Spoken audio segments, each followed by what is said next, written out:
నమస్తే అక్క. హలో. ఎలా ఉన్నారు? సూపర్. జై తెలంగాణ. తెలంగాణ. ఇప్పుడు దేశ విదేశాల్లో ఈసారి మన బతుకమ్మ మారుమోగిపోతుంది. సో మీరు బ్యాక్ టు బ్యాక్ ఈవెంట్ చేస్తూ వస్తున్నారు, బతుకమ్మ వేడుకలో పాల్గొంటూ వస్తున్నారు. సో ఎలా ఉంది స్పందన, ఎలా ఉంది ఈసారి ప్రత్యేకించి మన భారతదేశంలో చింతమడక నుండి ప్రారంభించి కోల్ బెల్ట్, మా జాగృతి ఆఫీస్ అన్నీ చేసుకుంటూ కొత్త దేశాలు ఖతర్, మాల్టా, యూకే అన్నిటికి వచ్చాం. లండన్ నేను చాలాసార్లు వచ్చినా కూడా బతుకమ్మకు రాకుండా 9 సంవత్సరాలు అయిపోయింది. సో లండన్ కూడా ఈసారి ప్రత్యేకంగా ఉంది. సో అన్ని చోట్ల ఎక్కడెక్కడైతే బతుకమ్మకి వెళ్ళినామో ఓవర్వెల్మింగ్ రెస్పాన్స్, చాలా మంచిగా స్వాగతం పలకడం, అందరు హ్యాపీగా ఆడుకోవడం. అంటే పోయినసారి కూడా అన్ఫార్చునేట్ సిచ్యువేషన్స్ వల్ల నేను పాల్గొనలేకపోయినాను. సో ఆ ప్రేమ ప్రజలందరూ చూపించేది మాత్రం చాలా సంతోషం అనిపించింది.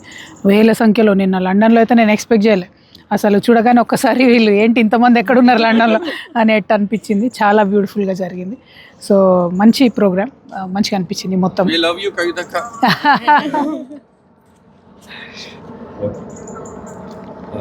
రాజకీయ పరంగా కొన్ని ప్రశ్నలు అడగాలనుకుంటున్నాను. సో ఇప్పుడు అందరికి తెలిసిన విషయమే. సో ఇప్పుడు జరుగుతున్న ఏదైతే మీరు బీఆర్ఎస్ పార్టీ కూడా మీ స్పీకర్ ఫార్మాట్లో రాజీనామా పంపించారు, బట్ ఇప్పటికి ఇంకా ఆమోదం రాలేదు గుత్తా సుఖేందర్ గారు. సో మీరు ఇంకా ఉన్నట్ట బీఆర్ఎస్లో లేనట్ట? అన్ఫార్చునేట్ సిచ్యువేషన్ అండి. ఎందుకంటే పోరాటాల పార్టీ, ఉద్యమాల పార్టీ, ఇట్లాంటి పార్టీలో చీలికలు రావద్దు అనేటటువంటి అంశం కోసమే అందరం కూడా చాలా ప్రయత్నం చేసినాం.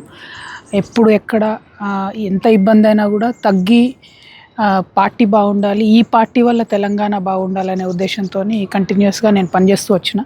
చాలా అవమానాలు ఎదురైనాయి, చాలా ఇబ్బందులు ఎదురైనాయి, చాలా పొలిటికల్ పార్టీస్లో జరుగుతుంటాయి. నా విషయంలో అన్ఫార్చునేట్లీ ఏంటంటే నా ఓటమి దగ్గర నుండి, నాకు పర్సనల్గా నేను సఫర్ అవ్వడం దగ్గర నుండి ఇవన్నీ మీరంతా కూడా చూస్తూ వచ్చారు. ఎందుకంటే మనం ఉద్యమ పార్టీలోంచి, ఉద్యమ బ్యాక్గ్రౌండ్లోంచి వచ్చినాం కాబట్టి ఏదున్నా ప్రజలకే చెప్పుకుంటాం. కష్టం వచ్చిన ప్రజలతోనే చెప్పుకుంటాం, బాధైన ప్రజలతోనే చెప్పుకుంటాం, సంతోషమైన ప్రజలతోనే పంచుకుంటాం. కానీ నేను ఒక ఆడపిల్లను కాబట్టి కుటుంబం బాగుండాలి, పార్టీ బాగుండాలనే ఉద్దేశంతో నేనెంత సఫర్ అయినా బయటికి ఎప్పుడు చెప్పలే. కానీ మొన్న జరిగిన unfortunate incidents, I was forced to talk about certain things by other people, not me. It was not my choice. ఒకసారి వన్స్ పబ్లిక్లోకి వచ్చిన తర్వాత, పబ్లిక్ డొమైన్లోకి వచ్చిన తర్వాత మాట్లాడకపోతే నా తప్పు అవుతుంది. కాబట్టి నేను రియాక్షన్ ఇచ్చాను తప్పితే నేనెక్కడ కూడా నా సొంతగా ముందుబడి ఏమి యాక్షన్ తీసుకోలేదు. ఆ విషయం తెలంగాణ ప్రజలందరూ కూడా గమనిస్తూ ఉన్నారు. అంటే నేను విదేశాల్లో ఉన్నప్పుడు నన్ను అనవసరంగా ఆ బొగ్గు గని కార్మిక సంఘం నుండి తీసేయడం అంత అవసరమేం లేకుండే. ఇమీడియట్గా ఎన్నికలు ఏం లేకుండే, వేరే ఏం లేకుండే.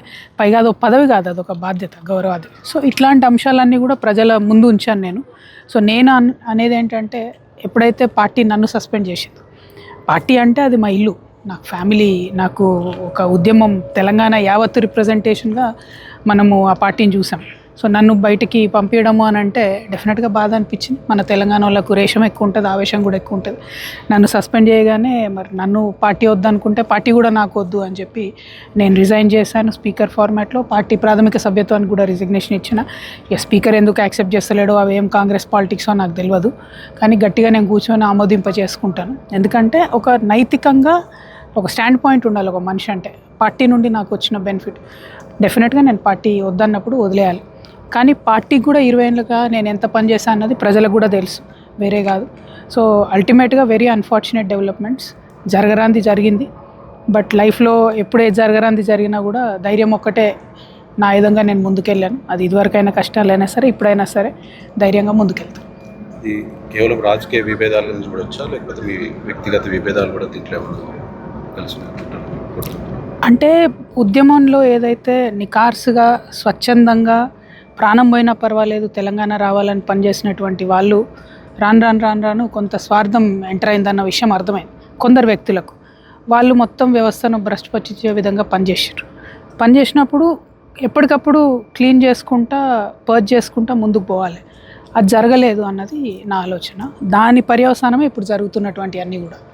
సో అల్టిమేట్గా కొందరు వ్యక్తుల బెనిఫిట్ కోసం ఇంతమంది, ఇన్ని కోట్ల మంది ప్రజలు సఫర్ అవ్వడం అన్నది కరెక్ట్ కాదు.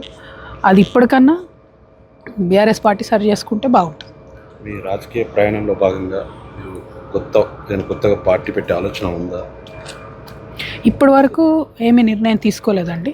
కాకపోతే తెలంగాణ జాగృతి ఏదైతే దాదాపుగా ఇప్పుడు 20th ఇయర్ తెలంగాణ జాగృతి పెట్టి, తెలంగాణ జాగృతి నుంచే ఒక దేశానికి ఒక రోల్ మోడల్ లాగా చూపిస్తాం ఖచ్చితంగా. సామాజిక తెలంగాణ అంటే ఎట్లా ఉంటుంది అనేటటువంటి ఒక ఎగ్జాంపులరీ వేలో జాగృతి నుండి ప్రజా పోరాటాలు చేస్తాం, జాగృతి నుండి పెద్ద ఎత్తున కార్యక్రమాలు చేస్తాం. అవసరం సందర్భం వచ్చినప్పుడు ప్రజలు కోరుకుంటే తప్పకుండా పార్టీ పెడతాం. అందులో పెద్ద పెట్టాలనా వద్దా ఇది శశబిషలు ఏం లేవు. తొవ్వ ఎంత కఠినమైనా పోవాలన్నప్పుడు పోవాల్సింది. సో ఇప్పుడు ఆ పరిస్థితిలో ఉన్నాను నేను. అది నేను బై చాయిస్ తీసుకోలేదు, ఫోర్స్ చేసి నాకు ఈ పరిస్థితి కల్పించారు. ఇట్లాంటి పరిస్థితి కల్పించినప్పుడు వెనకడుగేయడానికి నేనేం మామూలు బిడ్డను కాదు, నేను తెలంగాణ బిడ్డను, నేను కేసీఆర్ బిడ్డను. సో డెఫినెట్గా ధైర్యంగా నా పంతా ఎంచుకుంటా. కష్టమవుతుంది నాకు తెలుసు, కాకపోతే as of now political party decision తీసుకోలేదు. యాజ్ ఆఫ్ నౌ జాగృతిని స్ట్రెంథెన్ చేసుకుంటాం, జాగృతి పేరు మీద పనిచేస్తాం. ఇదివరకు జాగృతి పేరుతో చేసినటువంటి కార్యక్రమాలు ఇంకా కూడా విస్తరించుకుంటాం. కొంచెం ఇబ్బందికరమైన ప్రశ్న, మీరు కొన్ని నెలలుగా జైల్లో నుండి బయటకు వచ్చాక మీ వైఖరిలో కొంచెం మార్పు వచ్చింది. అంటే కుటుంబ పరంగా, రాజకీయ పరంగా మీరు కొంచెం దూరం ఉన్నారు.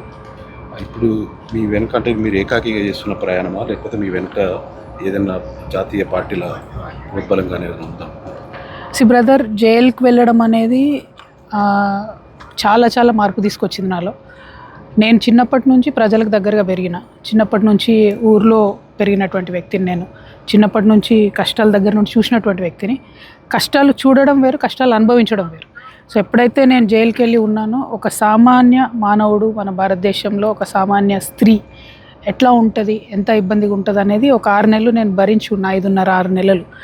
సో ఫండమెంటల్గా ఇప్పుడు మనం మాట్లాడే అన్ని అంశాల పట్ల నా ఒక వ్యూ పాయింట్ని అది చేంజ్ చేసి, సో పాలిటిక్స్ని కొత్తగా ఎట్లా చూడాలి, ప్రజలను ఎంపవర్ చేస్తామని మాట్లాడే దాంట్లో రియల్ ఎంపవర్మెంట్, రియల్ చేంజ్ ఎట్లా తీసుకురావాలనేటటువంటిది ఇంగ్రెండ్ ఉంది నా బ్రెయిన్లో.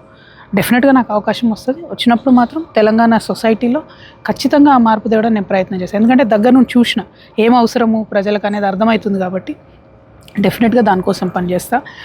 నేను జాతీయ పార్టీలు నా ఎన్నుకుంటే దాచుకునేదాన్ని కాదు. మళ్ళీ చెప్తున్నా, నాకు జాతీయ పార్టీలు ఏవి కూడా నా వెనకలేవు. జాతీయ పార్టీలో జాయిన్ అయ్యే ఉద్దేశం నాకు లేదు. No Congress, no BJP. బీజేపీకి నాకైతే డిఎన్ఏ కూడా సరిపోదు, సో క్వశ్చనే లేదు. కాంగ్రెస్తోని అది మునిగిపోయే పడవ. వాళ్ళు అబద్ధాలాడి తెలంగాణ ఆంధ్రాలు కలిపిన వాళ్ళు వాళ్ళే, మధ్యలో 369 మంది పిల్లల్ని చంపిన వాళ్ళు వాళ్ళే, 1200 మంది బిడ్డల్ని మొన్నటి తెలంగాణ ఉద్యమంలో చంపిన వాళ్ళు వాళ్ళే. ఇప్పుడు నీట్గా సాగుతున్న అభివృద్ధిని మొత్తం బ్రష్ పట్టిస్తుంది కూడా కాంగ్రెస్ పార్టీ. సో కాంగ్రెస్ పార్టీలో నేను చేరినంత మాత్రాన అందులో ఏదో కొత్తగా మార్పు రాదు, నాకు అవసరం లేదు ఆ పార్టీతో. సో అటువంటి ఆలోచన కూడా లేదు. లాస్ట్ ఎన్నికల్లో బీఆర్ఎస్కి పెద్దగా ఓటమి చవి చూసింది, కాంగ్రెస్ కూడా పెద్దగా పనిచేయట్లేదు. సో ఖచ్చితంగా ఒక ఆల్టర్నేట్ పార్టీ అనేది తెలంగాణలో ఆవశ్యకత ఉందని మీరు అనుకుంటున్నారు? అంటే ఒకటి 3-3.5 సంవత్సరాలు ఉంది ఇంకా ఎలక్షన్కి. ఇప్పుడు చాలా మార్పులు వస్తాయి. ఒకటి, బీసీ రిజర్వేషన్ల కోసం నేనే కొట్లాడుతున్నాం ముంగటుండి.